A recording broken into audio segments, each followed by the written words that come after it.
Assalamualaikum warahmatullahi wabarakatuh.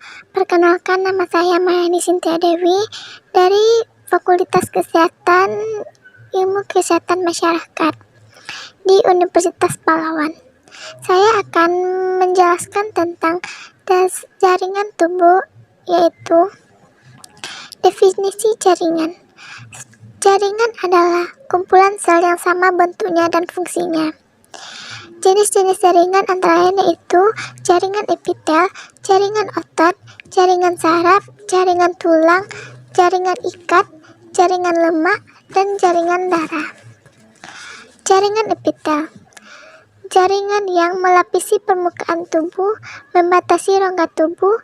Jaringan epitel yang melapisi antara lain lapisan luar tubuh epitelinium, rongga tubuh mesotelinium, organ tubuh endotelinium. Karakteristik jaringan epitel yaitu tersusun sangat rapat satu dengan lainnya, lapisan sel selalu menghadap ke permukaan.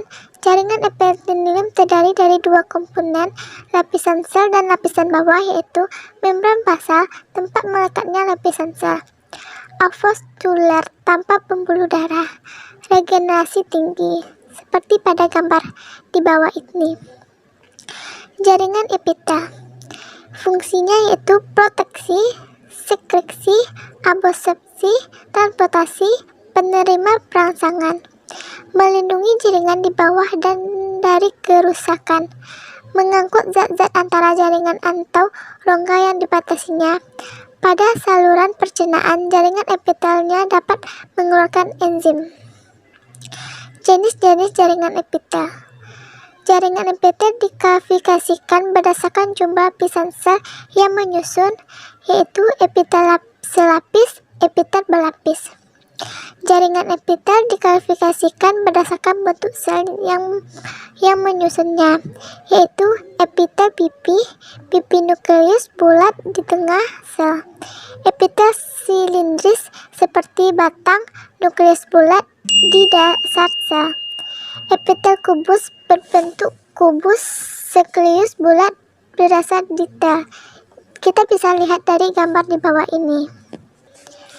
Epitel pipi berdasarkan lapisan penyusunnya. 1. Epitel pipi selapis, lapisan hanya satu lapis namun rapat sekali. Fungsi untuk difusi, osmosis, filtrasi, sekresi. Terdapat di jaringan epitelinium. A. Pembuluh limen atau getah bening. B. Pembuluh darah kapiler. C. Selaput pembungkus jantung. D. Paru-paru. E. Ginjal. F. Selaput perut. Epitel pipi berdasarkan lapisan penyusunnya. 2. Epitel pipi berlapis banyak. Lapisannya banyak dan tersusun sangat rapat. Fungsi sebagai pelindung. Terdapat di jaringan epitelinium.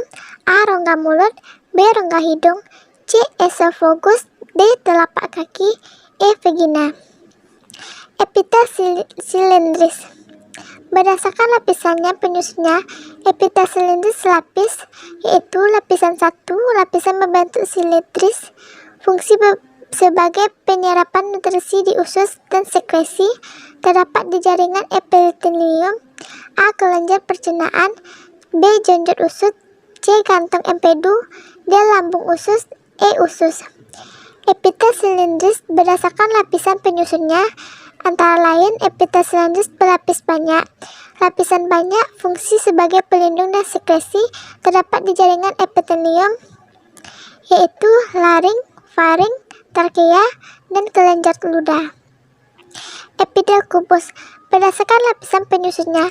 Epitel kubus selapis, yaitu lapisan 1, lapisan bentuk kubus, fungsi sebagai pelindung dan sekresi. Terdapat di jaringan epitelinium, permukaan ovarium, testis, lensa mata, nefron ginjal, kelenjar tiroid. Epitel kubus berdasarkan lapisan penyusunnya, yaitu epitel kubus berlapis banyak. Lapisannya banyak, fungsinya sebagai pelindung gesekan dan pengelupasan, absorpsi dan sekresi. Terdapat di jaringan epitelinium. A. Folikel ovarium. B. Permukaan ovarium. C. Testis. D. Saluran minyak. E. Keringatan pada kulit. Epitel transisi disusun oleh berlapis-lapis sel, tidak dapat dikelompokkan karena bisa berubah dan permukaan lapisannya bisa mengembung. Terdapat pada epitel ureter, uretra, saluran pernapasan, kantong kemih. Epitel kelenjar, jaringan epitel khusus yang berperan dalam sekresi senyawa untuk membantu proses fisiologis kelenjar. Ada dua, yaitu endokrin atau hormon, tidak punya saluran khusus, contohnya timus, adrenal, paratiot, tiroid.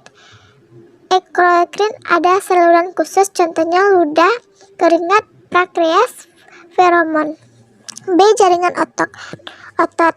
Fungsinya yaitu 1. Alat gerak aktif, 2. Pelindung rangka. Kita dapat melihat dari contoh gambar di samping. Karakteristik jaringan otot tersusun dari sel otot. Alat gerak aktif, gerakan terjadi karena mekanisme kontraksi. Syarat kontraktil terdiri dari bagian aktin dan miosin, dikelompokkan menjadi otot polos, otot rangka, dan otot jantung. C. Jaringan saraf. Fungsi menerima dan mengantarkan rangsang. Aktivitas jaringan saraf yaitu berperan mengirimkan sinyal-sinyal ke seluruh tubuh, tersusun dari sel-sel saraf yang disebut neutron.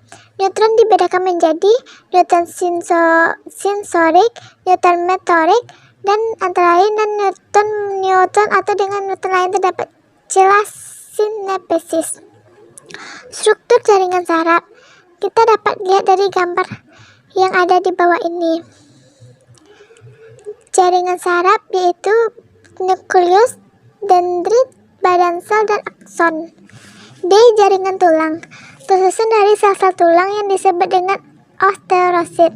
Osteosit dibantu oleh osteoblast, sel yang berasal dari fibroblast. Senyawa penyusun adalah CaCl2, CaPO4, MgCl2, BaCl2, BaSO4. Unit dasar tulang disebut dengan sistem Hefes yang terdiri dari lamella, lacuna, canaliculi, saluran, dan Hefes. Jaringan tulang. Lamella, lapisan konsentrasi matris yang terdiri dari garam mineral membuat tulang jadi keras, dan serat kolagen membuat tulang jadi kuat. Lacuna, ruangan kecil di antara lamella mengandung sel tulang. Otosit. Canaliculi, saluran yang berfungsi menyalurkan makanan dan mengeluarkan zat sisa. Saluran Hefes berisi di pembuatan dan saraf. Contohnya yaitu kita dapat lihat dari gambar di bawah ini. Jaringan tulang lawan berfungsi sebagai membantu pergerakan sendi, pertumbuhan tulang, proteksi dan penyongkok. Ciri-cirinya yaitu tersusun dari bahan dasar yang disebut kondromukroid, tersusun dari sel tulang rawan, kondrosit yang berfungsi sebagai penyusun matris. Pada anak-anak, tulang rawan berbentuk dari sel mesenchyme. Jaringan ikat embrional. Pada orang dewasa, tulang rawan terbentuk dari selaput tulang rawan, precordium. Tulang rawan hialin berwarna putih kebiruan transparan, daya adhesi tinggi, terbanyak dari dalam tubuh tetapi paling lemah. Pada tahap embrio berubah rangka, sementara pada orang dewasa ditemukan pada persendian ujung tulang rusuk dan saluran pernapasan. Tulang rawan elatis tersusun dari serat elastasi warna kuning dan precordium, terdapat pada embrio laring dan daun telinga dan epiglottis. Tulang rawan fibroblast tersusun dari serat kolagen berwarna gelap dan keruh. Jaringan tulang rawan yang paling kuat terdapat pada hubungan antara luas-luas tulang belakang pada tendon. Jaringan tulang keras fungsinya yaitu alat gerak pasif, penyongkong, melekatkan otot, pelindung, pembentuk tubuh, penimbulkan mineral. Jaringan ikat. Jaringan ikat paling banyak terdapat di dalam tubuh, berfungsi sebagai penyongkong dan memperkuat jaringan tubuh, pelindung, menyimpan energi, sirkulasi. Jaringan ikat tersusun dari matris sel penyusun. Sel-sel jaringan ikat yaitu sel fibroblast, sel lemak, sel plasma, morfologi, sel tiang atau maskal. Jenis-jenis jaringan ikat yaitu jaringan ikat longgar, jaringan ikat padat, jaringan lemak, jaringan tulang rawan, jaringan tulang, jaringan darah, dan jaringan nive. Jaringan ikat longgar, ciri-cirinya yaitu terdiri dari matris yang mengandung serat, kolagen, retikuler, dan elastin. Terdiri dari beberapa jenis sel yaitu sel makrofag, sel plasma, sel tiang. Fungsi menyongkong organ tubuh dan menghubungkan jaringan satu dengan jaringan lainnya. Terdapat di selaput perut, saluran pencernaan berbungkus pelumbu darah, akson saraf okulis. Contohnya dapat kita lihat pada gambar di bawah ini. Jaringan ikat padat, ciri-cirinya didominasi oleh saraf kolagen karena itu bersifat tidak elastis, tersusun dari sel-sel fibroblas, berfungsi sebagai penghubung antara organ-organ tubuh. Jaringan ikat terdiri dari dua jenis yaitu jaringan ikat padat teratur dan jaringan ikat padat tak teratur. Jaringan ikat padat teratur dan padat tendon dapat kita lihat pada contoh gambar di bawah ini. Jaringan ikat padat tidak teratur pada dinamis.